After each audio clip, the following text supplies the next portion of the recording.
Comencemos hoy, estamos el primer día del mes de Augusto, César Augusto, sería el emperador romano. Estamos a 1, les digo que ya no, de agosto de 2024 y hasta aquí llego este primer.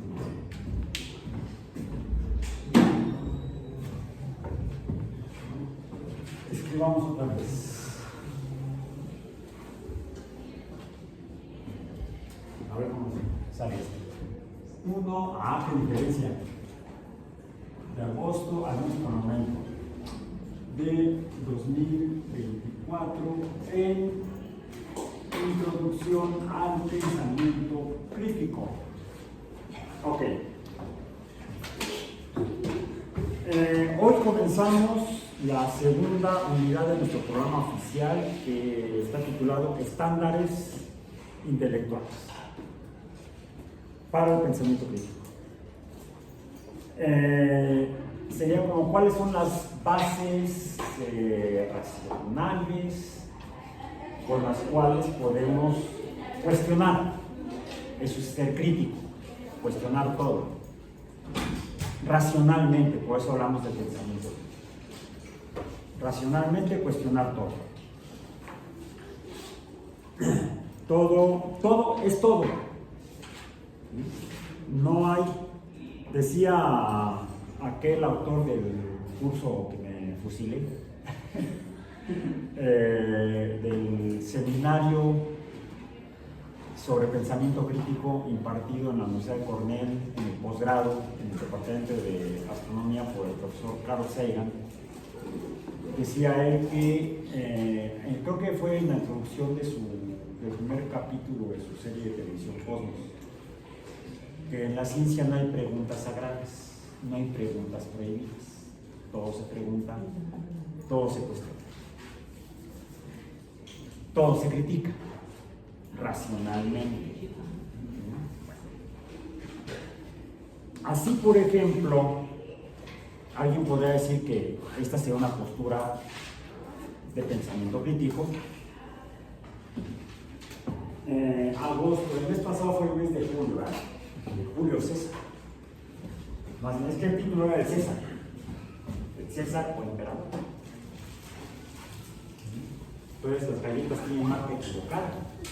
Debe ser galleta César y no galletas emperador. Entonces, compra uno en la tiendita de la esquina. Por cierto, yo tengo una secuencia en la cual uno tiene que comprar las galletas. Antes de comprar el emperador, compras la príncipe. Quizá de ahí compras luego el chocolate Carlos V y luego la galleta emperador. En el mes de julio, eso parece una ley, canijo. Julio, entre el día 16 al día 20 de julio de 1969 ocurrió algo que terminó finalmente el 24 de julio de 1969. ¿Qué fue? La conocida como misión Apolo 11, que dicen que viajó, ¿vale?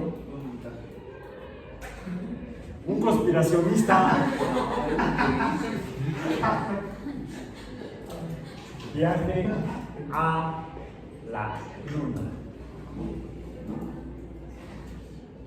para que uno, bueno, de hecho no uno, aunque primero fue uno y luego fue el segundo, dos viajeros del espacio, de los astros, ¿cómo les dicen? Astronautas. El viaje entre puntos es la navegación, la náutica sería la técnica para ir de un punto a otro, la navegación. Dos navegantes entre las estrellas, entre los astros, la Tierra y la Luna, son los astros. sistema solar. Dos astronautas posaran pie en la Luna y luego regresaron a la Tierra, sanos y salvos, como dicen que ocurrió. ¿Lo vieron? ¿Por qué? Si estuvo muy entretenido. ¿Qué estaban haciendo entre el 16 y 20 de julio de 1969? No tienen nada que hacer. ¿Tú? ¿Ni tus papás habían nacido? Tampoco. ¿Tampoco? Es del 75. Yo soy boomer. Sí, y tengo la evidencia para probarlo. Aquí tengo mi credencial de INAFAM. Ya viajo gratis en metro. Ya pagué impuestos muchos años. Entonces tengo derecho a que ahora, así como mis impuestos se usaban para que otros tuvieran beneficios, ahora los impuestos son para que yo tenga beneficios. Todos nos beneficiamos cuando en una sociedad todos contribuimos con nuestro tributo. Es una contribución a la sociedad, esos son impuestos. Eso es lo que son los impuestos. En la actualidad, en el pasado eran castigos.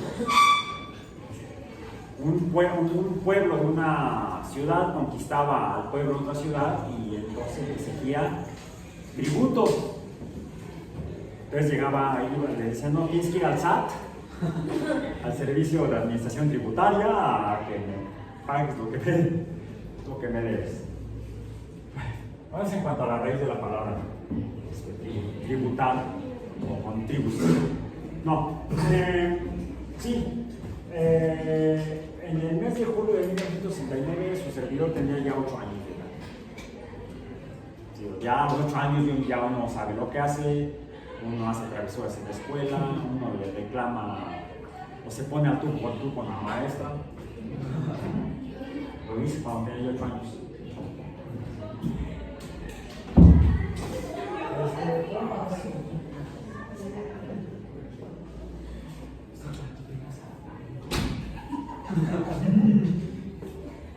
Una mosca parada en la pared, en la pared, en la pared. Era una canción que cantábamos en la primaria. ¿Cómo iba? Una mosca parada en la pared, en la pared, en la pared, una mosca parada en la pared, una mosca parada en la pared, en la pared, en la pared. ¿Qué sigue?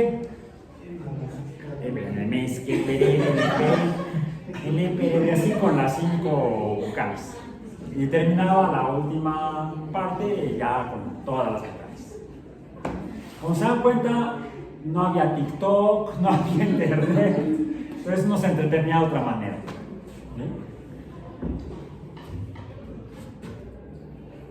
De alguna manera. Y sí recuerdo yo. Es más, yo me acuerdo dónde estaba la mañana del 16 de julio de 1969. Hasta me acuerdo del color del sillón en el que estaba yo sentado. Es más, no era de un solo color. El tapiz era de varios colores, como rayado. Un sillón que duró muchos años en casa de San Paz. Luego, bueno, se acabó el tapiz, lo retapizaron con un tapiz rojo de tipo plástico horrible. Ya, sí, hay cosas de las que se me acuerdo entonces. Y me acuerdo también cuando me decía yo que me ponía yo al brinco con mis maestras. Estaba yo en una escuela administrada, bueno, eran dueños de una orden religiosa cristiana católica francesa, la orden de los hermanos lasallistas o de Jean-Baptiste de La Salle. El fundador del modelo educativo escolarizado en el siglo XVIII, que todavía se usa en el mundo. O sea, usamos la técnica educativa moderna. Luego preguntan por qué la educación está como está. El hecho es que el hecho es una planta no vascular, que sería botánica. No. El hecho es que en esa escuela, contra lo que dictaba la ley, la Constitución mexicana, donde dice que el artículo 3 que la educación es laica, bueno, ahí llevamos clase de religión, donde aprendíamos la doctrina católica del momento, bla, bla, bla. Y me acuerdo que nos decían qué es lo que teníamos que hacer, los que estábamos educándonos ahí bajo la fe católica. Y recuerdo que había ido, nos había llevado a mis hermanos a mí al cine a ver una película que se llamaba La Biblia. Así se llamaba la película. Muy buena, muy entretenida. Y no solamente eso, sino que en la casa puedes ver la película, puedes leer el libro. Ya traje la semana pasada el libro de la novela de Parque Jurásico, bueno, también vi la película. Pues si vi la película de la Biblia, también leí el libro. Tenía 8 años. Recuerdo que la maestra nos dijo, y los niños no deben leer la Biblia. Sí, Raúl, no, Alba, sí, Alba. Me llamaban por el apellido. Yo ya la leí. No puedes haberla leído. Ya la leí, ¿qué quiere? ¿Que la deslea? Me mandó a la dirección.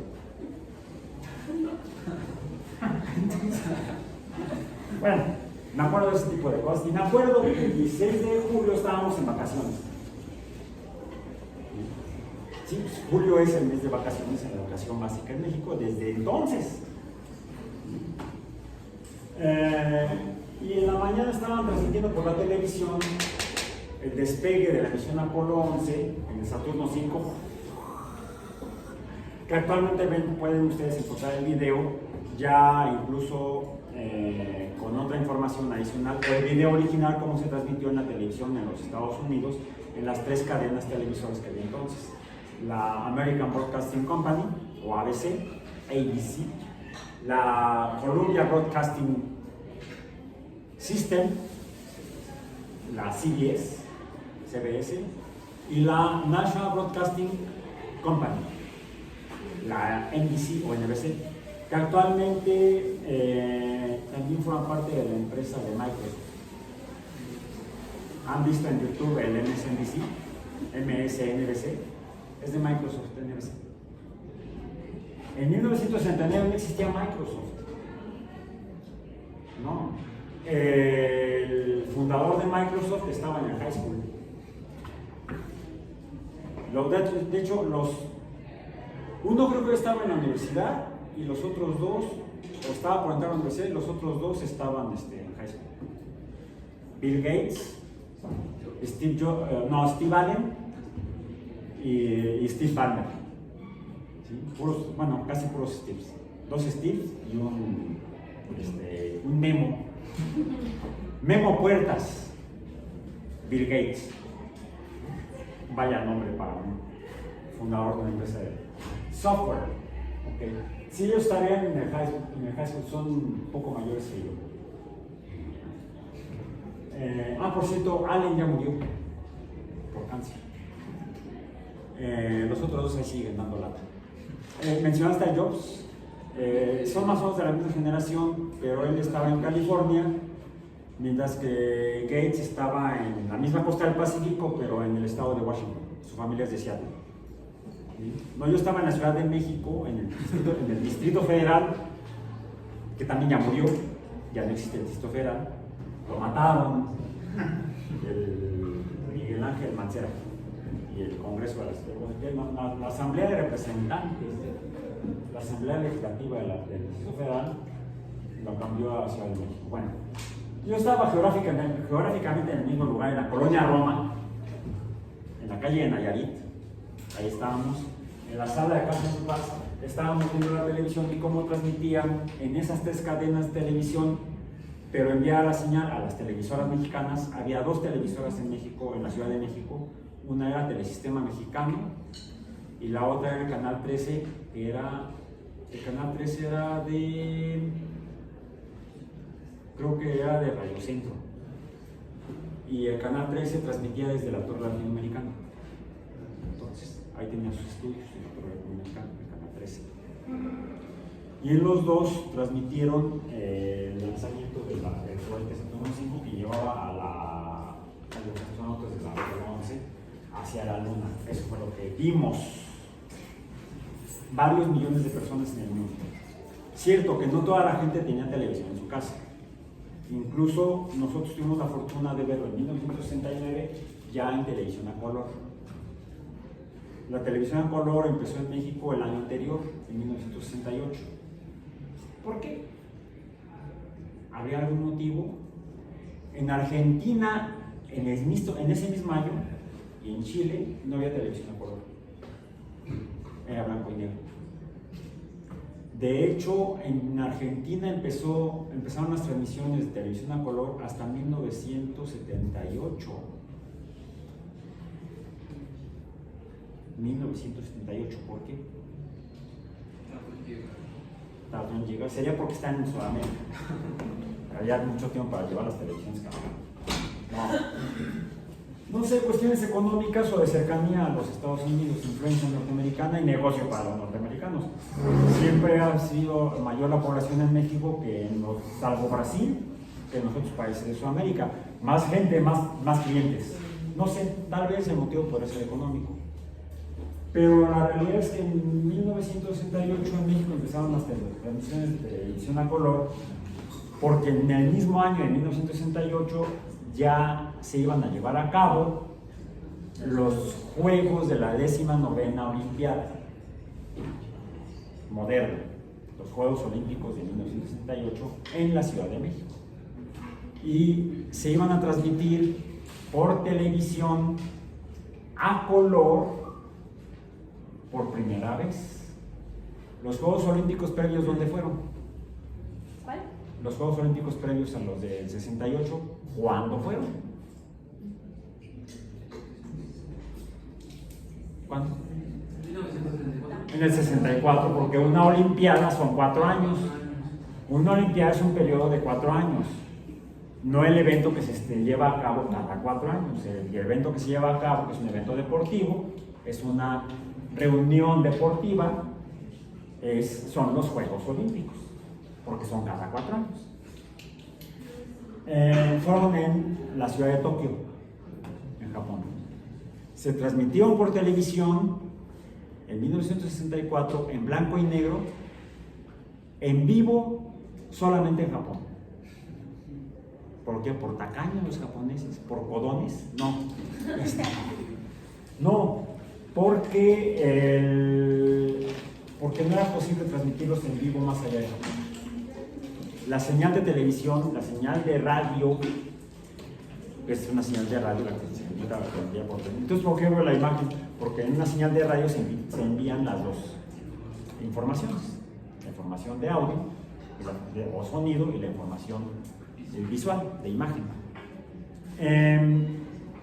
Igual que el Campeonato Mundial del 62, que fue en Chile, en varias ciudades en Chile, se transmitió en Chile por televisión, solamente en Chile. Y en México, yo tenía 1 año de edad, no me acuerdo del Mundial de Chile, del Mundial de Fútbol en Chile, porque pues, no, al año de edad no me acuerdo. De los Juegos Olímpicos del 64 tampoco me acuerdo, tenía yo 3 años. Pero ya de los Juegos Olímpicos, del Campeonato Mundial de 1966, ¿dónde fue? En Inglaterra. En varios estadios, en varias ciudades de Inglaterra fue el Campeonato Mundial del 66. Se transmitió por televisión en blanco y negro también. Sí, en blanco y negro. Y solamente en Inglaterra. La gente en México pudo ver los partidos de fútbol del 62 y del 64, del 66 en México, y los eventos las pruebas deportivas, las competencias deportivas en Tokio se pudieron ver en televisión en México, pero hasta que las grabaciones en cinta llegaron por avión a México, porque no era posible enviar señales de radio y televisión más allá cerca del lugar donde se estaban produciendo las transmisiones. Porque las ondas de radio, aunque se pueden enviar a la ionosfera, ahí rebotan para que caigan en otro lado más lejos y sean recibidas por una antenita de un radioreceptor o un de televisión, llegan ya muy diluidas y muy contaminadas por la misma ionosfera. Entonces ahí llegan muy sucias las señales de radio y entonces el mensaje que se recibe pues, no es exactamente el que se envió.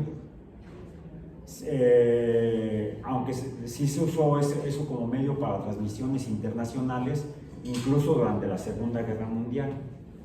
Es la forma en la que los japoneses enviaban propaganda a los Estados Unidos, propaganda de radio. Se llamaba La Rosa de Tokio. Era una mujer que hablaba en inglés diciendo a los gringos que se rindieran porque Japón iba a ganar la guerra. Y los gringos le respondían en la Voz de América diciendo, no, nosotros vamos a ganar. Se usaba la tecnología que se llamaba radio de onda corta, que utiliza las propiedades de la ionosfera, que refleja la emisión de ondas de radio. De esa manera incluso operaban las agrupaciones de radioaficionados en el mundo, se comunicaban. Ustedes podían tener una radio y hablar a partir de un radio de 2 vías, hablar con el micrófono y escuchar en las bocinas con gente de otros países y de otros continentes. Se oía horrible, pero se podía platicar, ¿sí? Eso hacían los radioaficionados, aprovechando la ionosfera. Pero para enviar señales tan complejas, tan grandes, tan llenas de información como la televisión, ¿por qué? Simplemente son 2 mensajes, uno de audio, de sonido, audio o voz, y otro de imagen. Imagen, fotografía, podemos decir. Pues la televisión no era viable. Si se hacía, se veía horrible. Es por eso que no se transmitían, sino hasta que fue posible enviar señales de radio y televisión mucho más lejos, ya no usando la ionosfera, sino usando algún instrumento que recibiera la señal de radio que viene de la Tierra, ya no la ionosfera, sino algo que captara la señal de radio, la limpiara, le diera más potencia y la enviara a otro lugar. ¿Cómo lo harían ustedes actualmente? ¿O cómo lo usan ustedes actualmente? Satélites de telecomunicaciones. ¿Qué es un satélite de telecomunicaciones? ¿Qué es? En sí, ¿qué es? Es un radioreceptor y un radioemisor al mismo tiempo. Puede recibir y enviar radiación electromagnética de la región del espectro de radio y de las ondas de microondas y ondas de radio. ¿Dónde está? ¿Dónde lo ponen? ¿Dónde lo tienen que poner para usarlo? Para eso. Aquí encima de la mesa, en el baño de su casa. ¿Dónde? ¿En cuál espacio? Aquí hay mucho espacio, aquí lo puedo poner. En el espacio exterior, aquí afuera en el vacío. ¿En cuál espacio exterior? En órbita. En órbita, en el espacio extraterrestre. ¿Qué es la órbita? En 1686, ¿quién es este? Aquí está el nombre, Isaac Newton. Isaac Newton en 1686 nos dijo, ¿qué es eso que mencionaste?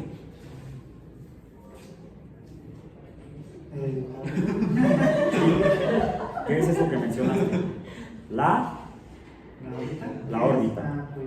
No es la órbita de los ojos, es otra, es anatómica. ¿Qué es? ¿Qué es la órbita? Pues digamos que como el límite entre la Tierra, Mejor te lo muestro, aquí está. Para que ¿qué es esto? Dice aquí, esto es el 5.º libro porque en realidad es un volumen formado por varios libros. Ese volumen se titula Los principios matemáticos de la filosofía natural. Lo escribió originalmente en latín Newton en 1686, por eso es que el título original es Filosofía Naturalis Principia Mathematica, cuyo quinto libro se titula El Sistema del Mundo, que es la conclusión final, y aún así son varias páginas. En los capítulos previos hace todo un desarrollo matemático que utiliza para explicar cómo es que las cosas, no cómo, sino por qué es que las cosas se mueven como se mueven y cómo podremos hacer que se muevan diferente. O sea, las leyes de la... no, esa es la última. Las anteriores, las primeras tres, de la dinámica. La cinemática es la descripción de cómo se mueven las cosas, que eso lo desarrolló, lo descubrió, lo describió Galileo. Acuérdense, por favor, de física teológica, chicos. No me digan que ya se les olvidó. Si no están los videos, ¿verdad? Ok. Libro El Sistema del Mundo. 1. Que los cielos son fluidos. Sí, ya sé que sabemos que le hacía al alquimista, ¿verdad? Entonces quizá que se podía. Fue muy antigua la opinión de los filósofos, bla, bla, bla, bla, bla. Luego, 2. Efectos de las fuerzas centrípetas hacia el centro. De los movimientos de los proyectiles, o sea, ya había proyectiles en 1686, se comprende que los planetas pueden ser retenidos en órbitas ciertas o en ciertas órbitas mediante fuerzas centrípetas. Aquí está ya la traducción al español, ya no está en latín. Una piedra lanzada sometida a la acción de su gravedad, o sea, su caída, se desvía de la trayectoria rectilínea y describiendo una curva en el aire, cae al final al suelo. Si se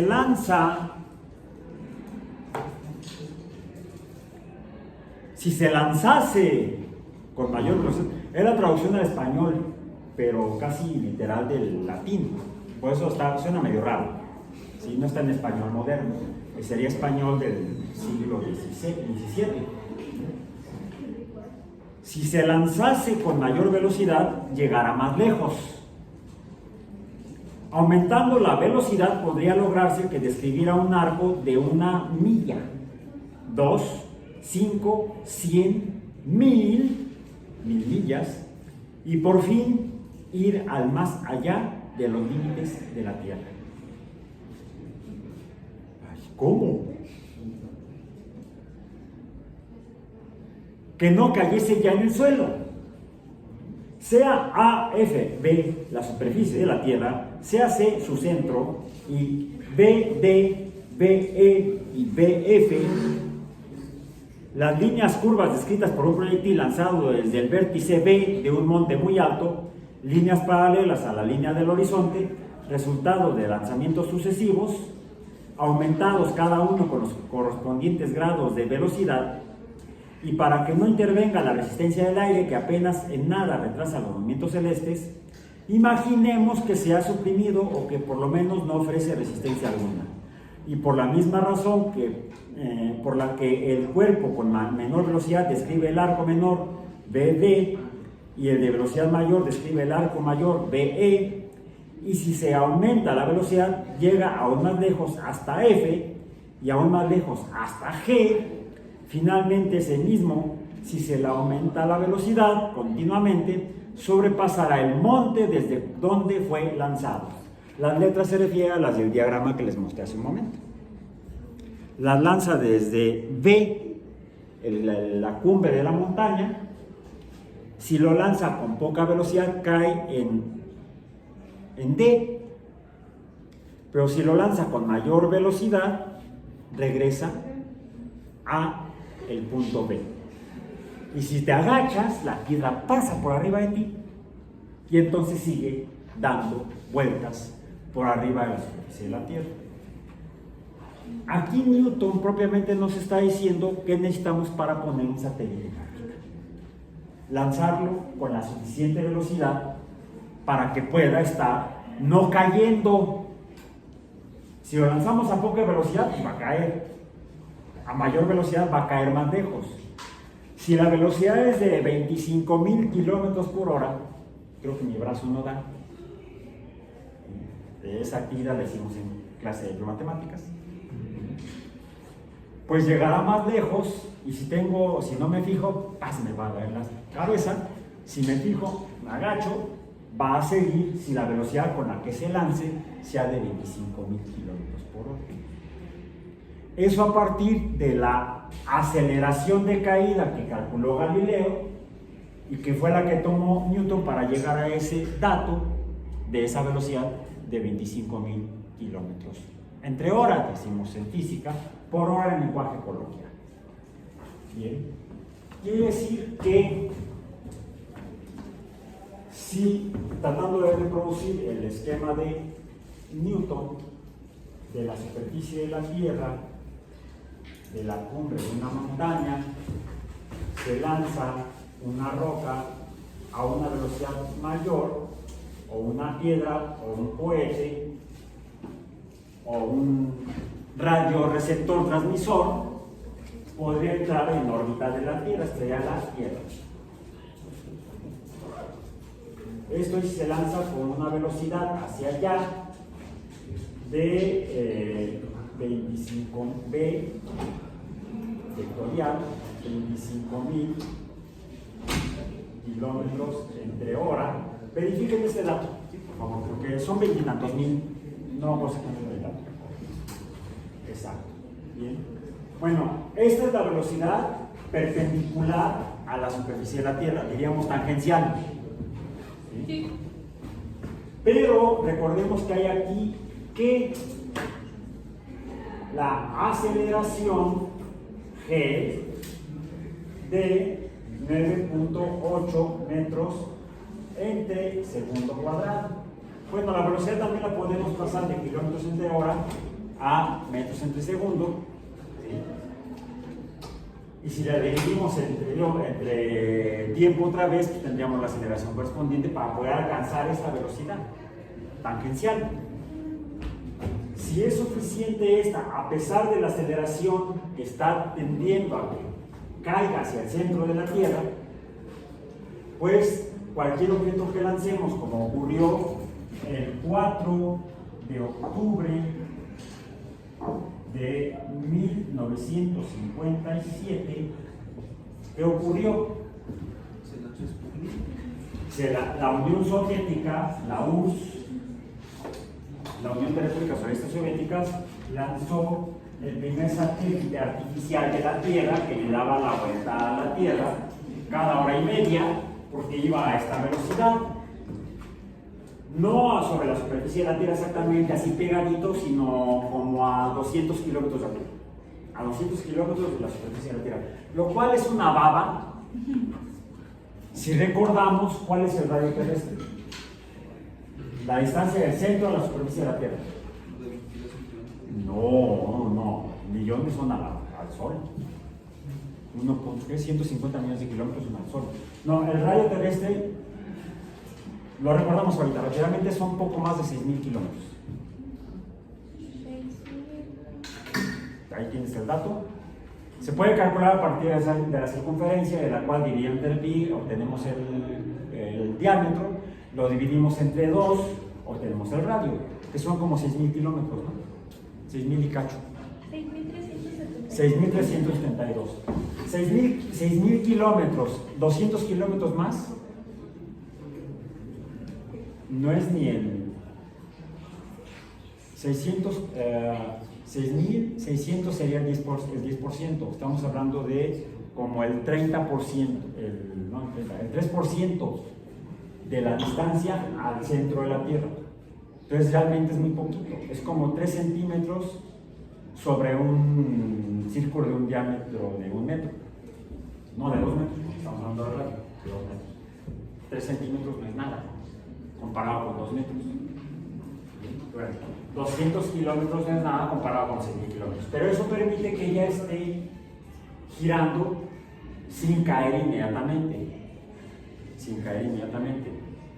Entonces sería el espacio fuera o más allá de la Tierra. ¿Cuál sería el nombre más apropiado para nombrar ese espacio?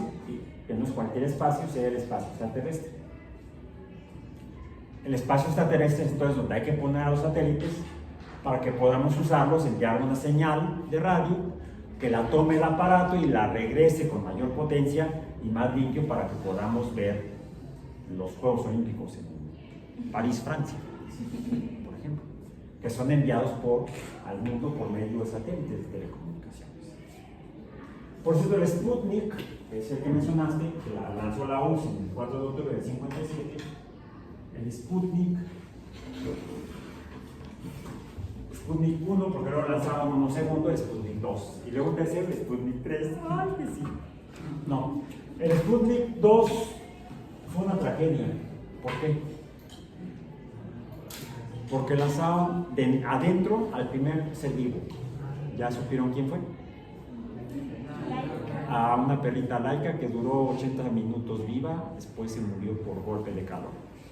El sistema térmico de control de temperatura dentro no funcionó y la perrita murió por golpe de calor. Eso lo mantuvieron como secreto de Estado.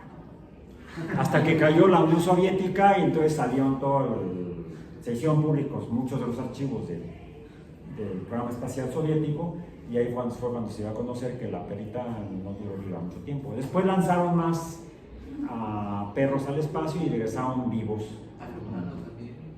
Ah, bueno, eso fue, ya que lo mencionas, el 12 de abril de 1961. Todavía no nacía yo. Nací en el mes de abril de 61. Pero después de que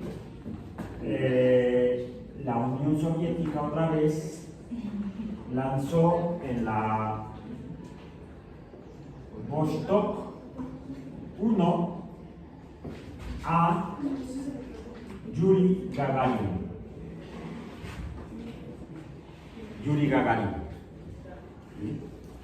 Primer humano en darle la vuelta a la Tierra, una órbita aproximadamente a 200 kilómetros de la superficie de la Tierra, en lo que se considera ya el espacio extraterrestre.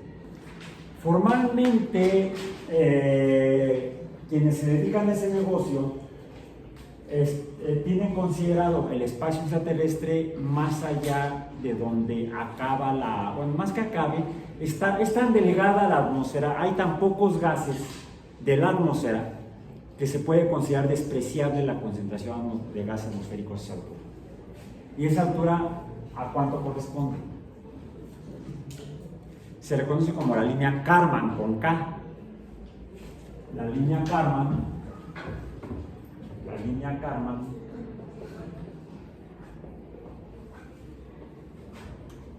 que es la que reconocen como el límite entre la Tierra y el espacio extraterrestre, se tiene estandarizada a 100 kilómetros sobre el nivel medio del mar.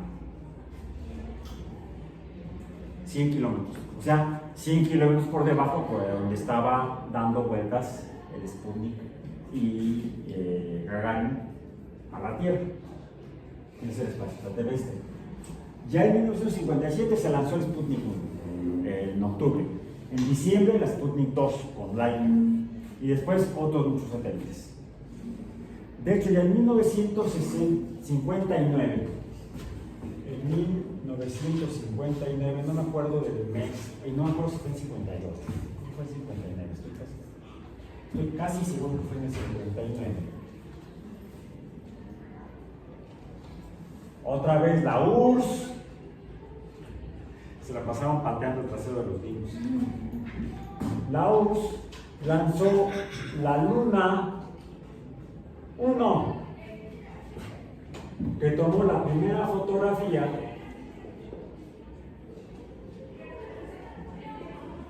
de el otro lado de la Luna.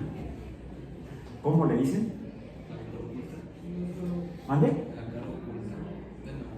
El lado oculto de la Luna. No, ese es un álbum de Pink Floyd, el prisma con el espectro de Newton. De hecho, con 6 colores, no con los 7 que decían. Los miembros de la banda de Pink Floyd son músicos, todavía viven, no astrónomos. Porque no es el lado oculto, no es el lado oscuro de la luna. Se llama el lado oscuro de la luna. Es el lado oculto a nuestra vista, efectivamente, no lo podemos ver por la forma en la que opera gravitacionalmente la pareja Tierra-Luna. Entonces, lograron la primera fotografía del lado oculto lunar, vamos a decir, en 1959. Entonces, desde 1959 ya la Unión Soviética estaba lanzando cosas a la luna. En 1961, los Estados Unidos, ahora sí, vamos a poner, y de hecho, ¿quién fue en los Estados Unidos? No quién. La Oficina de Administración Nacional de Aeronáutica y del Espacio de los Estados Unidos, o NASA,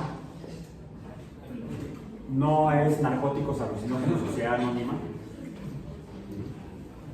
La NASA envió una nave robótica, una nave no tripulada, como la Mariner, creo que fue la Mariner 2, a Venus, a tomar datos planetarios de Venus. 1961. Finalmente, el 5 de mayo, vamos a ponerlo así, mayo 5 de 1961, la misma NASA finalmente puso en el espacio extraterrestre, como a 150 kilómetros de altura sobre el nivel del mar, a la Friendship 7 con Alan Shepard a bordo, en un vuelo como el de la Tierra. Lo lanzaron del Cabo Cañaveral, hizo un vuelo parabólico, sí alcanzó a salir del espacio extraterrestre, la línea Karman, y cayó en el Océano Atlántico. Fue el primer ciudadano de los Estados Unidos en el espacio extraterrestre, 15 minutos, contra la hora y media que estuvo Yuri Gagarin dándole una vuelta a la Tierra. Entonces, aunque llegaron al espacio, la pata en el trasero no se la quitaron. Aún así, creo que fue en mayo 20, el 20 de mayo del mismo año, el presidente John Fitzgerald Kennedy. ¿Y Armstrong? Ya me lo llevo. Bueno, la NASA aquí está. La NASA, ahí está y también está aquí. La toronja azul le llaman esto, el logotipo de la NASA, el cual fue el símbolo de la NASA desde 1959. La NASA fue creada en 1958, o sea, al año siguiente después, los Estados Unidos, para tratar de que los soviéticos no los patearan el trasero, aunque lo siguieron haciendo. El presidente Dwight Eisenhower creó una oficina para coordinar los esfuerzos nacionales de los Estados Unidos que llevaban a cabo por separado sus fuerzas armadas, la naval, la Navy, la Fuerza Aérea, el Ejército. Cada uno tenía su propio grupo de lanzadores de cosas, de bombas. O sea, lo que querían era lanzar bombas atómicas. También el cohete que usó la Unión Soviética para lanzar Sputnik 1 en realidad era un misil balístico intercontinental. Quitaron la bomba atómica, pusieron esa técnica. El misil que usaron para lanzar en agosto 1 a Gagarin fue un misil balístico intercontinental. Todo eso por la Guerra Fría. Que se estaba calentando. La Guerra Fría, que era la disputa política hegemónica entre la Unión Soviética y los Estados Unidos por el control político y económico del mundo, había llegado a generar puntos calientes o de guerra en lugares como el sureste asiático, en Vietnam. Ya había ocurrido en Corea, entre 1950 y 1953 o 54, que fue lo que duró la guerra de Corea. Hay testimonios de expilotos norteamericanos que estaban piloteando los aviones de combate durante el conflicto en Corea, que juraban haber visto que los pilotos de los aviones norcoreanos eran pelirrojos y rubios. Y ojo, que entonces no había K-pop. Y además los de K-pop son de Corea del Sur, ¿no? Bueno, no sé si ahora hay bandas de K-pop patrocinadas por Kim. No sé, capaz que sí, pero son secretos de Estado. Pero ¿cómo es que los pilotos norteamericanos decían que veían pilotos blancos, rubios y pelirrojos en los aviones norcoreanos? Eran soviéticos. Nunca pudieron capturar a ninguno y poder denunciar que la Unión Soviética estaba apoyando a Corea del Norte durante el conflicto. Nada más había testimonios. Nada más que eran tan rápidos los vuelos y las cámaras no tenían las cámaras que llegaron a tener los pilotos norteamericanos, no estaban diseñadas para tomarle fotos al piloto del otro avión, ¿no? Como en la primera película de Top Gun. ¿Sí vieron la primera? Bueno, es que es ochentera. Yo la vi en el cine.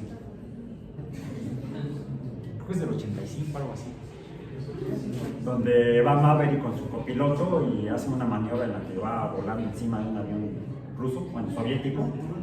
Y el copiloto que va atrás le dice al piloto soviético,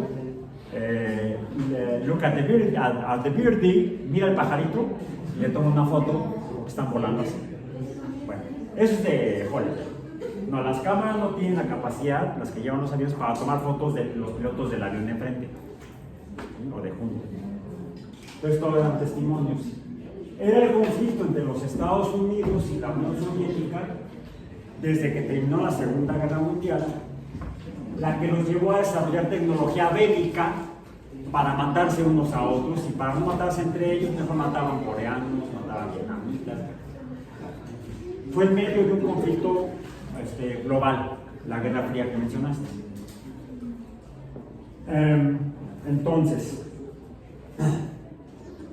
en 1958, como respuesta, como una estrategia para ser más eficiente en el uso de la tecnología bélica norteamericana, para no para lanzar bombas, sino para lanzar satélites al espacio y viajeros espaciales, que Eisenhower crea la Administración Nacional de Aeronáutica y del Espacio, National Air and Space Administration, es lo que significa. Administración Nacional de Aeronáutica y del Espacio, o del Aire y el Espacio. Que a partir del 59 empieza a tomar el control del desarrollo de tecnología, no para poner bombas, sino para poner satélites en el espacio y personas también.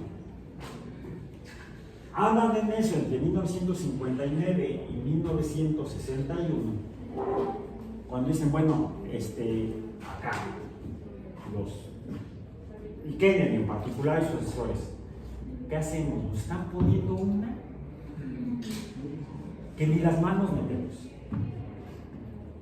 Y estamos luchando por mantener la fidelidad y la amistad y la cooperación de los países de Europa Occidental, para que no se vayan con los soviéticos. Estaban en esa competencia, mientras que la Unión Soviética estaba presumiéndole a los polacos, a los rumanos, a los húngaros, todavía existía Yugoslavia, que la URSS era una verdadera potencia. Podemos poner cualquier satélite en el espacio y viajeros espaciales también. Por eso no los llaman astronautas, les llaman cosmonautas. Y además les preocupaba otra cosa a los norteamericanos. Si pueden poner una cosa tan grandota como el Sputnik 1, cuando los norteamericanos estaban tratando de poner una cosita de este tamaño, el Sputnik era una cosa como de este tamaño. Pesaba varios kilogramos. Los Estados Unidos finalmente cuando en enero del 58 ponen en el espacio extraterrestre un satélite finalmente, es un satélite mucho más pequeño. Entonces, lo que les preocupaba ya a los Estados Unidos era, si ponen eso, pueden fácilmente poner varias ojivas nucleares en los misiles y nos van a acabar. Entonces, por un lado, separa el esfuerzo militar del esfuerzo civil para proponer acciones civiles. Mandemos un satélite científico a estudiar Venus. Vamos a poner hombres en el espacio para poner laboratorios en el espacio. Vamos a ser mejores que los soviéticos, mientras que los soviéticos estaban demostrando que eran mejores que los norteamericanos en esto. Era una competencia por conseguir aliados. ¿Y quiénes se mostraban ser mejores? Los soviéticos. Fueron los primeros a lanzar el primer satélite, los primeros seres vivos, los primeros humanos al espacio, la primera mujer, Valentina Tereshkova, todavía vive, tiene 82 años creo. Valentina Tereshkova, la primera mujer, la primera nave con 2 cosmonautas, con 2 personas. La primera. Entonces, lo que pregunta Kennedy, ¿qué hacemos? ¿Ponemos una estación espacial? Le dicen sus asesores, no, los soviéticos tienen una tecnología más capaz de eso, nos van a seguir ganando. Tenemos que buscar una meta a largo plazo, más difícil. ¿Cuál? Si a 25.000 kilómetros podemos poner algo alrededor de la Tierra, ¿qué sucede si aumentamos la velocidad de lanzamiento tangencial? Digamos que en lugar de 25.000 que sean 45.000 kilómetros entre hora. 45.000 kilómetros entre hora.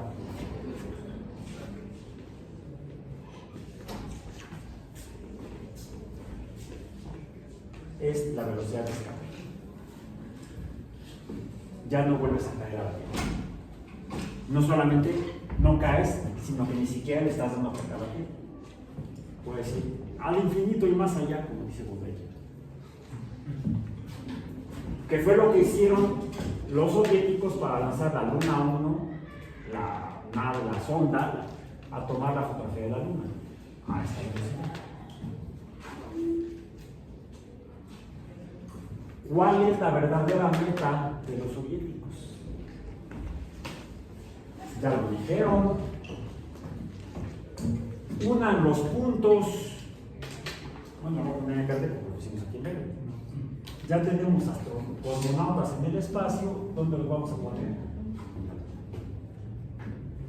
Y es por eso que el 20 de mayo de 1961 JFK propone a esa nación poner un nombre en la Luna y regresarlo vivo a la Tierra antes del fin de la década de 1960.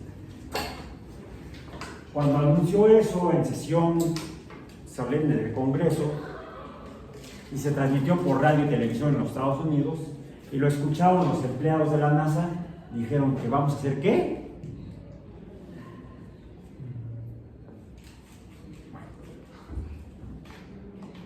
1961 les estaba dando menos de 9 años, porque los gringos consideran las décadas del año que empieza sería 1960 hasta 1969. 1970 sería la siguiente década, la década de los 70, donde bailamos la música disco.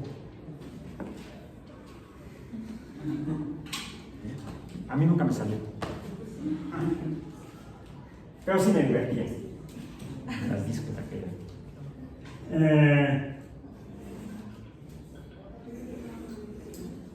Les dio entonces, pues no 9 años, sino menos de 9 años, para que llegaran a poner una persona a la luna. Les dio el 5% en 1965. La NASA recibió para sus actividades el 5% del Producto Interno Bruto de los Estados Unidos. El 5% del Producto Interno Bruto de los Estados Unidos. Hoy en día, lo que hace la NASA, investiguen, averigüen en internet qué hace la NASA. Tiene una estación espacial orbitando la Tierra a 800 kilómetros de altura. Tiene ahí varios astronautas, hombres y mujeres, haciendo experimentos de física, química, biología, medicina, etc. Tiene 2 robots móviles operando en Marte. Tiene varios satélites orbitando Marte. Tiene varios satélites orbitando la Luna. Satélites artificiales orbitando la Luna, los cuales fueron enviados, igual que desde 1959 la URSS fue la primera en enviar cosas a la Luna. Cosas. Ha enviado varias misiones a Venus. Después de esta todavía envió al menos una a Venus, varias a Marte, 4 a Júpiter, no, 5 ya, 5 a Júpiter, 5 a Saturno, una a Plutón, y tiene una multitud de satélites orbitando la Tierra, estudiando a la Tierra, para estudios meteorológicos, geológicos, biológicos, etc. ¿Sí? Todo eso lo hace actualmente en el año 2024 con el 0.5% del Producto Interno Bruto de los Estados Unidos hoy en día. O sea, imaginen la diferencia del 5 al 0.5. O sea, les dio todo. Luego, a partir del 66, empezó la reducción del presupuesto a la ciencia espacial y luego se quejan aquí. Es que no apoyan la CONACYT. Pues ahí tampoco apoyan a la NASA, ¿verdad? Y cada año le reducen y todo lo que hacen. Bueno, ¿qué hicieron? Alan Shepard fue uno de los 7 primeros astronautas reclutados de las Fuerzas Armadas por los Estados Unidos para ser entrenados como astronautas. Por eso el número 7 en su misión. Amistad 7. Y todas las misiones que lanzaron del proyecto Mercury, este fue el proyecto Mercurio, se llamaron 7, algo 7. La segunda fue tripulada por Gus Grissom en la Liberty Bell 7, Campana de Libertad 7, y así otras 7. Finalmente de los 7 solamente volaron 6, porque uno de ellos resulta que le encontraron un problema cardíaco después de 15,000 pruebas médicas. Justo antes de que fuera a hacer su misión espacial, le encontraron por ahí una fibrilación ventricular y no puede volar. Además, todos ellos eran pilotos militares, todos ellos con experiencia de combate en Corea, precisamente. O sea, tenían chorros de horas de vuelo en misiones militares de combate, habían pasado por un montón de estudios médicos y de misiones. Luego fueron pilotos de pruebas una vez que regresaron a los Estados Unidos, pilotos para robar aviones nuevos experimentales y nuevos aviones militares. Son reclutados entre cientos de pilotos de prueba militares y quedan nada más 7. Y cuando finalmente va a subir a su viaje espacial, encuentra una fibrilación ventricular y lo aterrizaba. Qué feo. ¿Cómo no se la encontraron antes, no? Hoy en día es que le hicieran las pruebas en el Seguro Social. O en una clínica, en un consultorio médico del doctor Sim. No sé, en fin, no demeritemos el trabajo de los médicos. La realidad es que uno de ellos no voló en ese momento. Para lograr lo que dijo entonces Kennedy fue que iban a ir también a la Luna. En 1920, el 20 de mayo de 1961, antes de 1970. ¿Qué es lo que hicieron? Les dieron toda la lana y necesitaban más astronautas. Entonces empezaron a reclutar más astronautas. Dos grupos más o menos de astronautas. Se plantearon otros dos proyectos. Lo voy a poner aquí, porque el rojo está en el rojo. Lo voy a poner en verde porque ya estamos hablando de la Luna. ¿Sí?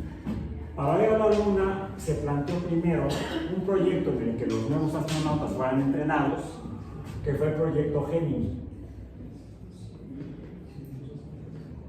O Géminis, por poner en español. Géminis, que era para 2 tripulantes, donde pusieron a prueba toda la tecnología y maniobras que tenían que hacer para ir a la Luna. Revisen un poco en internet, hay mucha información.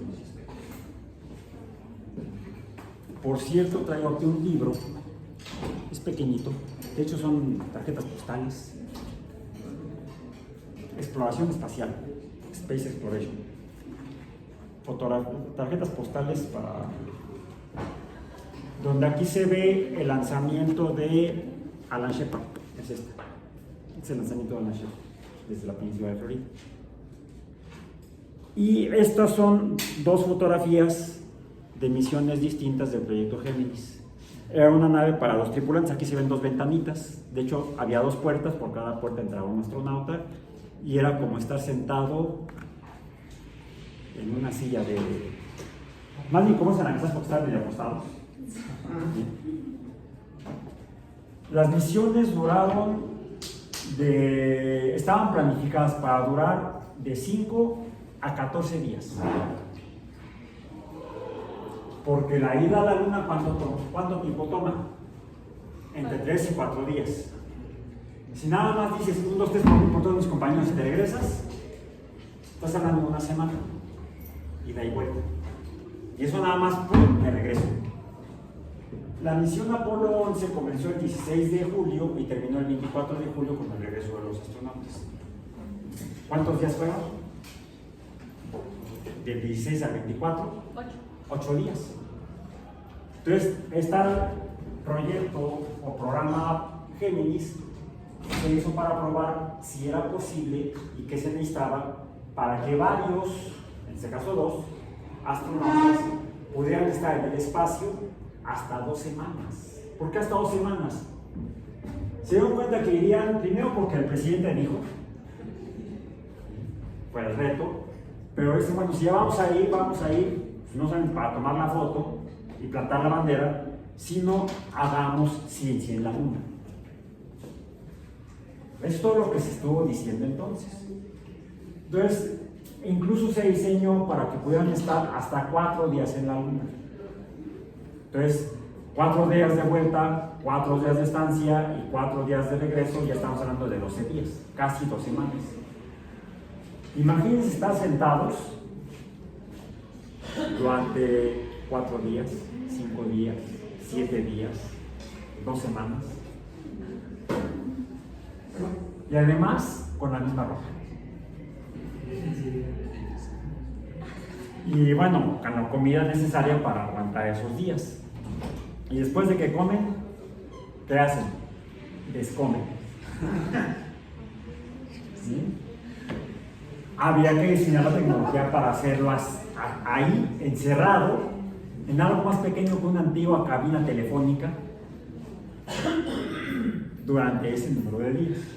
Bueno, Todos esos astronautas reclutados en 3 grupos fueron entrenados para esto y se llevaron a cabo 12 misiones Géminis. Entre 1963 y 1967, 66 en realidad, en 3 años, se llevaron a cabo 12 misiones, casi 2 por año. Paralelamente, se empezó a desarrollar la tecnología para ir a la Luna, el proyecto Apolo. Ahí sí en inglés, Apolo. Que fue para lo principalmente donde se requería un cohete que las Géminis estuvieron en órbita terrestre todas. Todo eso se probó en órbita terrestre. Bueno, se necesitó un cohete que ya no era un misil balístico intercontinental para lanzar bombas atómicas que alcanzara esta velocidad. La Unión Soviética estuvo trabajando en el suyo. La Unión Soviética terminó diseñando el cohete N-1, el cual nunca funcionó. ¿Han visto el de Elon Musk? El grandotote, la Starship. Bueno, el principio de impulso o el número de motores era muy parecido. Eran muchos motores funcionando simultáneamente, al mismo tiempo, porque la Unión Soviética nunca pudo desarrollar un motor o un motor que tuviera, siendo poco, la potencia para alcanzar esa velocidad. Los Estados Unidos, en cambio, con su ingeniero en jefe, un alemán, Werner von Braun, logró diseñar un motor enorme con la capacidad de, teniendo 5 motores de esos, alcanzar esa velocidad. Mientras que el N-1 soviético usaba 30 motores juntos, operando simultáneamente. No sé si han podido ver los lanzamientos de la Starship de Elon Musk, de SpaceX. ¿Sí los has visto? ¿Y qué ha pasado? Los primeros, bien. Que no te destruyó la plataforma, creo, ¿no? Incluso el primero, ahí, ¿cómo se le ocurre hacer esa plataforma? Bueno, se le ocurrió. Después la iba modificando. ¿Sí? La estrategia por una estrategia de planificación de SpaceX es ensayo y error, con base en ciencia. O sea, lo que hace es el sistema diseñado para que falle. Identifican las fallas y corrigen. Ahora, SpaceX es una empresa fundada por un cuate que empezó, era hijo de millonarios mineros sudafricanos. ¿Sí? Entonces no empezó en el garaje de su casa como si empezó Steve Jobs. ¿Sí? Pero más allá de eso, una de las primeras empresas que hizo fue una empresa de software. ¿Qué se requiere para que 30 motores funcionen bien juntos? Darle las instrucciones para que funcionen juntos y no se vaya cada uno por su lado. Esa tecnología de cómputo, de proceso de datos, de proceso de información, no existía en esa época. Fue la principal falla del N1. 2 factores. Número 1, demasiados motores y muy difícil hacerlos funcionar juntos, armónicamente. De hecho, cuando empiezas a poner cosas que vibran juntas, ¿qué sucede? Lo vimos en física. Entran en resonancia. Aumenta la energía y eso fue lo que parece haber provocado el fallo. El no poder regular adecuadamente, simultáneamente, 30 motores, porque no existía la tecnología de cómputo, ni de hardware, ni de software entonces, hizo difícil que se pudiera lograr hacer funcionar un sistema tan complejo. Afortunadamente para los Estados Unidos, Von Braun pudo hacer un sistema más simple con solamente 5 motores. El detalle era el tamaño de esos motores. Una bestialidad. Déjenme ver si les puedo mostrar rápidamente uno de esos motores.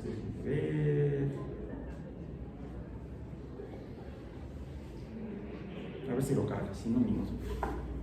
Si no, se los muestro aquí. No el motor, pero sí el cohete que usaron es el Saturno 5, este de acá, que funcionó con 5 motores F1, le llamaron. Bueno, en realidad este es el que sale aquí, bueno, a ver si la carga. Y si no, luego busco la otra. Y de esa manera, bueno, primero pudieron acercarse a la Luna. ¿Y cuál es la principal objeción que pone la gente para esto? ¿Cómo se ve esta fotografía que tomaron los de la misión Apolo 8? 3 antes que Apolo 11. La Tierra, la Luna, ¿mande? Es plana. La Luna es plana. La Tierra se ve incompleta, le falta un pedazo. Ay, la Tierra es plana, ¿no? Otro lo que dicen es que no se ven las estrellas en el espacio. Vamos a hacer una prueba. Tomen sus celulares. Vamos, aquí ya salió lo que les quería mostrar. Este es uno de los cohetes Saturno 5 que se quedó en la Tierra, finalmente ya no lo usaron, porque se cancelaron 3 misiones, Apolo 18, 19 y 20. Este está en Florida. Esta foto la tomé yo, de hecho, es mi hermano, la tomé yo en 1981. Estaba ahí acostado el cohete, separado en partes, lo que llaman etapas. Y vean el tamaño comparado, y eso que mi hermano está lejos. Juntos se ve un autobús escolar. ¿Sí? Comparen el tamaño del autobús, ahí se ve tamaño chiquito, con el tamaño del cohete. Tenía más de 100 metros de altura. Imaginen la torre latinoamericana, más o menos, o la estafa de luz. La suavicrema, dicen que tiene 100 metros, usted no le he medido. Bueno, el 5% del Producto Interno Bruto fueron programadas de la misión Apolo 8 a la Apolo 20, programadas, digo, a la 18, 19, 20, ya no viajaban a la Luna. ¿Cuánto costaría hacer un cohete de este tamaño? Nada más por el puro tamaño de material. ¡Mucho dinero! ¿Sí?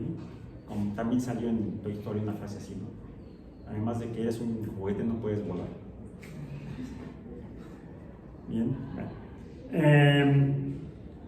Pues sí, aquí está, en esto, en algo usaban el dinero. Una primera evidencia que sugiere que probablemente si fue una luna es la cantidad de dinero que le metieron al proyecto. Ya por eso que no pudieron ir. Entonces, Stanley Kubrick lo firmó en Las Vegas, en el área 51.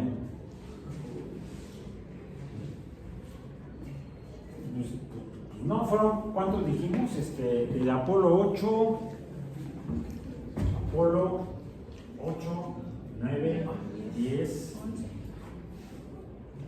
Apolo 9, no, Apolo 9 no usó, no, sí usó el Saturno 5, 11, 12, 13, justo tenemos un problema, 14, 15, 16, 17, 18, 19 y 20. De hecho, estas se cancelaron y uno de estos se usó para hacer un laboratorio en el cielo finalmente, el Sky Lab, un laboratorio en el cielo. Una vez que se canceló el proyecto Apolo y la última que fue a la Luna fue Apolo 17, el Apolo 18 se usó para hacer el Skylab. Los otros dos, ¿dónde están? Uno en Miami, uno en Florida y el otro en Houston. Hay otro que fue un prototipo que está en el laboratorio de la NASA donde se diseñó el cohete, que está en Alabama. Entonces serían 1, 2, 3, 4, 5, 6, 7, 8, 9, 10, 11, 12, 13, 14 con el que está en Alabama. Y hubo 2 vuelos de prueba del Saturno 5, no programado, estoy hablando entonces del cohete Saturno 5. Para esto usaron el Saturno, así lo ponen el 5 como romano. o Saturno D, como le llaman los españoles. ¿Cuántos dijimos? 1, 2, 3, 4, 5, 6, 7, 8, 9, 10, 11, 12, 13, 14, 15, 16, 17, 18. Hicieron 18 de esos. ¿Cuánta lana? Los dos primeros de vuelo no tripulados mostraron el funcionamiento del cohete, era posible. Cuando andaban en eso, fue cuando misiones espías de los Estados Unidos encontraron que los soviéticos tenían un cohete de capacidad lunar, el N-1. Y entonces dijeron, nos van a volver a ganar. Tanto que le hemos metido y nos van a volver a ganar. Entonces, algo que sí usaron fue el módulo de descenso lunar. Este es un modelo que se quedó en la Tierra, que está en exhibición en Florida. En aquel tiempo estaba en una exhibición en un Noruego, en Argentina, y hasta con un astronauta de la Argentina separado con la bandera y todo. ¿Sí? Lo cambiaron ya de posición, el cohete, de hecho el que estaba en Florida, que les mostré que estaba descubierto, ya está dentro de un bodegón enorme, un museo, porque se estaba corroyendo. La corrosión ambiental lo estaba deshaciendo, entonces lo restauraron y lo metieron a un museo. Bueno, le construyeron el museo encima, era más fácil que mover todo el cohete. Y ahí metieron el módulo de descenso lunar, también conocido como módulo de excursión lunar, o LEM, y está colgado del techo. Entonces ahora lo ves desde abajo, y ves ahí. Eso fue la nave con la que usaron para descender a la luna, es lo que dicen. Para 1968 todavía no estaba listo. Y lo necesitaban para llegar a la luna. ¿Bien? Entonces, como encontraron que los soviéticos tenían un cohete parecido al Saturno 5, dijeron, tenemos que ganarles al menos en ir, ver la luna, tomarle fotos y regresamos. Y eso lo hicieron en diciembre de 1968. No, pues si esto ocurrió en julio del 69, Apolo 11, las anteriores fueron antes, en el 68 y principios del 69. En diciembre del 68 fue cuando 3 astronautas fueron a la luna sin módulo de descenso, sin el LEM, bueno, el de la foto que acá les mostré, y fue quienes tomaron precisamente esta fotografía que les mostré aquí, que se conoce, si la pongo así, ¿qué parece? No, espérame, las puse al revés. Así. Pareciera la luna saliendo desde el horizonte, ¿sí? O el sol saliendo desde el horizonte. ¿Cómo le llamamos a eso? El amanecer. En inglés es The Rising Sun. ¿Han oído esa canción? The Rising Sun es una canción de rock de los 60, no eso no la han escuchado. ¿Sí? Está muy buena, muy densa, muy pesada. La Casa del Sol Naciente se llama la pieza. La cantaba un grupo que se llamaba Los Animales. Eran unas bestias. Bueno, esta fotografía se conoce como The Rising Earth. Rising Earth. Y la tomó Apolo 8 la Nochebuena de 1968, el 24 de diciembre. E incluso tenemos los parámetros fotográficos. Lente de 250 milímetros, apertura f5.6. Película, hoy sería ISO, entonces era ASA 135. ISO 135 o ASA 135. Apertura sí, f5.6. ¿Alguien sabe de fotografía? Lo que significa el F. El F es la apertura del diafragma para que permita el paso de luz. Saquen sus cámaras celulares, de los celulares.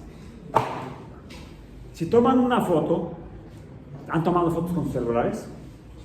¿Saben que hay metadata, datos de las fotografías que toman? Yo las puedo sacar de mi celular, por ejemplo, tomé aquí una foto en actividades deportivas de la fosa para la carrera de steeplechase 3000 metros. Me da pena. Eso no es una fosa. ¿Qué parece? Parece un jardín, ¿no? Y se ven ahí 3 postes ahí. Bueno, ahí estaba tratando de conectarse. No te conectes. Vamos a decir que se intente conectar. ¿Allá? ¿Sí? Miren cómo era hace casi 50, no, hace 45 años. 1983. Tenía agua, había ahí el obstáculo, la barra que había que saltar. ¿Sí? Así estaban. Pues esta foto me la pasó un amigo, porque yo no la pude tomar. Estaba ahí. ¿Ven el que está ahí tomando un baño en la fosa? Soy yo. El que está ahí tomando, refrescándose un poco en la fosa, soy yo. Obviamente no puede tomar la foto yo, ¿verdad? Fue una carrera que ya estaba yo terminando la carrera, esta y la otra. Estaba terminando la licenciatura en biología. Cuando participé en esta carrera, estaba yo en el equipo de atletismo. Bueno, lamentablemente, pues ahora la pista está así. Bueno, no importa, la parte fotográfica es esta. Si yo lo desplazo hacia arriba, me muestra aquí abajo los datos fotográficos. Dice cámara gran angular, distancia focal o el tamaño del lente 28 milímetros, apertura del diafragma 1.8, f1.8, y viene también el tamaño del archivo, bla bla bla. Bueno, en los primeros 2 datos y el ASA o ISO, ahí viene la velocidad, también la velocidad de disparo, la velocidad de obturación. Está rapidísima porque fue a plena luz del día. La fotografía la tomó el celular con una velocidad de 1 entre 1389 segundos. Rapidísimo. En esa época no había cámaras comunes que tuvieran esta velocidad de disparo. No. Lo más que era un milésimo, si acaso. O sea, pero más que un milésimo, una cámara así que uno pudiera llevar no tenía esa capacidad de velocidad de disparo. ¿Sí? Las películas más sensibles eran de ASA 100. Se hicieron películas especiales de ASA 135 para la NASA. Y las cámaras las hizo una empresa sueca que se llama Hasselblad. Hasselblad. La cámara era una Hasselblad. Hasselblad. Es la cámara. El lente o las lentes, a lo mejor ustedes conocen al fabricante, lo han visto por ahí. Alemán, empresa alemana, Carl Zeiss. Carl Zeiss es uno de los microscopios que usan ustedes aquí en la UAM. Hizo las lentes para las cámaras Hasselblad. La película era Kodak de ASA 135. Con este equipo fotográfico fue con el que se tomaban las fotografías. Podemos jugar con las cámaras que usan los celulares. Yo abro la cámara, tomo algo, pero puedo, por ejemplo, cambiarle la apertura, el número F. Aquí se está oscureciendo, le pongo así, se empieza a oscurecer porque estoy cerrando el diafragma, entra menos luz. Es un número F más grande. ¿Sí? Si yo tomo esta foto así, ya la tomé, y si veo los parámetros, me dice efectivamente, fue un F 1.8, no sé, aquí está. Revisen ustedes en sus cámaras. Lo que pasa es que es iPhone, es chafa la cámara. ¿Sí? iPhone no es muy bueno en cámaras.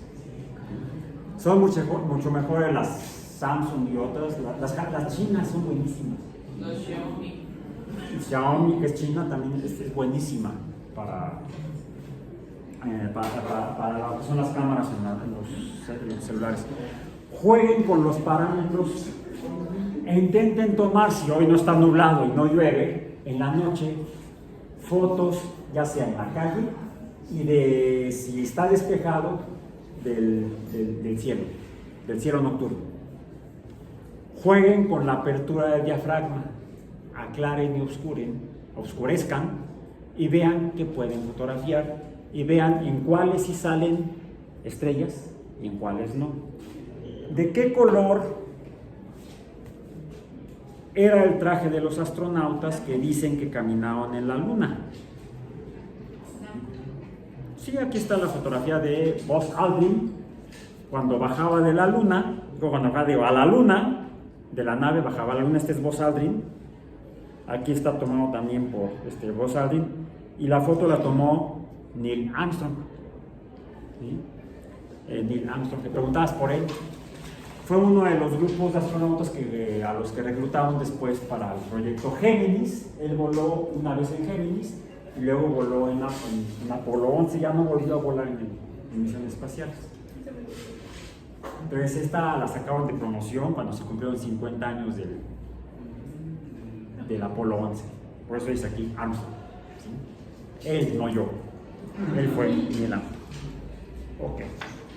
Y de hecho aquí se ve el reflejo en la escafandra. Busquen esta fotografía en internet y amplifiquen la escafandra de Aldrin.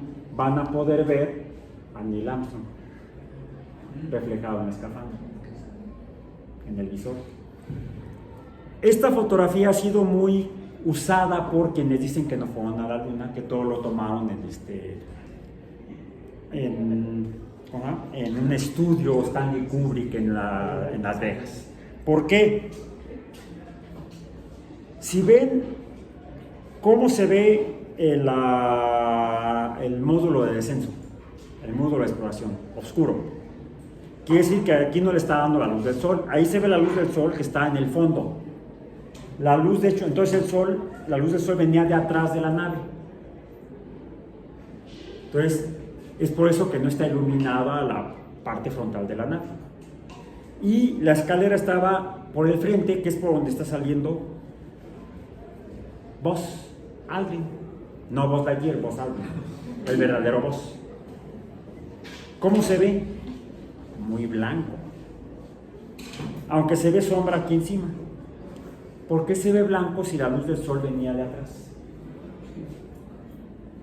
Son los reflectores del estudio.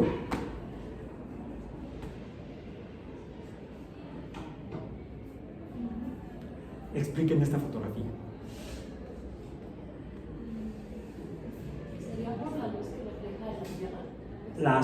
La Tierra, el suelo, la superficie de la luna, en parte sí. ¿Cómo se ve el suelo lunar? Casi blanco, ¿no? A pesar de que la reflectividad no es tan grande, es como los astronautas y quienes han estudiado las muestras en la Tierra, en los laboratorios donde hay muestras, dicen que la apariencia del suelo lunar es como de cemento Portland, o sea, es grisáceo, pero es tal la cantidad de luz que le llega porque no hay atmósfera que refleja mucha luz y se ve como si fuera blanco. Ahora, si esto lo tomamos, si está en la parte oscura, ¿qué apertura de diafragma tengo que hacer? ¿Cierro el diafragma o abro el diafragma? Lo abro para que entre más luz. Y entonces la luz que se refleja en el piso va a quemar la fotografía. Así se dice en fotografía, en técnica de fotografía, cuando hay demasiada luz en una imagen se dice que está quemada. ¿Cómo le haces? Le cierras el diafragma. Pero si le cierras el diafragma, ¿qué pasa? Pues ya no sale. Entonces, para interpretar estas fotografías hay que entender de lo que significan los parámetros fotográficos, que eso es en lo que se basa el uso técnico de la fotografía. Busquen esta fotografía y analícenla fotográficamente. Y entonces, ¿a quién le darían la razón? siendo críticos, no tomando postura. Ay, no, sí, la NASA, los Estados Unidos le ganaron a los soviéticos, fueron a la Luna. ¿No? Hay hasta una muestra de roca lunar en Universum, en el museo. Una muestra que fue donada por el gobierno de los Estados Unidos al gobierno de México. La tiene a resguardo la UNAM en el Museo Universum. Ya la pueden ver. Antes se podía tocar, no sé si todavía se puede tocar, porque ¿ya has visto? ¿Sí? Ya no se puede tocar. ¿Sí? Pero ahí está. Bien. Ahí se puede ver el color, por ejemplo, que parece como más que una roca volcánica. Sí, parece una piedra, pero como de cemento, más bien. Ok, esas serían las evidencias materiales, la roca, fotográficas. Y hay otras. Las pruebas de los conspiracionistas, Photoshop. No existía Photoshop. No existía Microsoft. Bill Gates, ¿qué edad tenía? Estaba en el high school. No existía ni Microsoft, no puede existir el Microsoft Photoshop. La tecnología de cómputo no era la misma, y entonces ¿cómo le hicieron para calcular todo eso? Y es lo último que les muestro. No se las doy porque esta me la dio mi suegro. Ya murió, es herencia, aunque me la dio en vida. Esta era la calculadora, esta es la computadora de la laptop. Esta es la laptop que usaban los ingenieros entonces para hacer cálculos. Es una regla de cálculo. ¿Sí? Se puede usar por adelante y por detrás. A ver, intenten usar la suya por delante y por detrás, verá que no se puede. Y no solo eso, sino que yo tengo aquí la de bolsillo. Aquí está, la de bolsillo. Y como se dan cuenta, es menos precisa porque es más pequeñita, pero es igual. Es que ya está un poco dura, de que casi no la uso. Ahí está. ¿Sí? Moviendo la regla de en medio y el dial de encima, se hacen operaciones aritméticas como multiplicaciones muy rápidamente. Y esta incluso tuve la suerte de, en uno de los viajes a la NASA en Florida, que me la firmó uno de los ingenieros de la NASA que trabajó en las misiones Apolo, en el centro de control de lanzamiento en Florida. Entonces he tenido la oportunidad de conocer a algunos de los que estuvieron aquí. Y resultó re padre platicar con ellos. Entonces, hay testimonios, pero la gente pudiera mentir o equivocarse. ¿Cómo encontramos pruebas de que es falso, que es cierto? ¿Tendrían razón los conspiracionistas? ¿O es cierto que viajaron 1, 2, 3, 4, 5, 6, 7, 8, 9 veces a la Luna? De esas 9, 6 posaron pie en la Luna y regresaron. La 13 no, porque falló. La 9 fue en órbita terrestre. Y la 10 sí fue a la Luna, pero tampoco aterrizó porque fue la prueba en órbita lunar del LEM. ¿Cómo prueban con material fotográfico que las fotografías son auténticas? Nos vemos para otras críticas el próximo martes. Por hoy terminamos.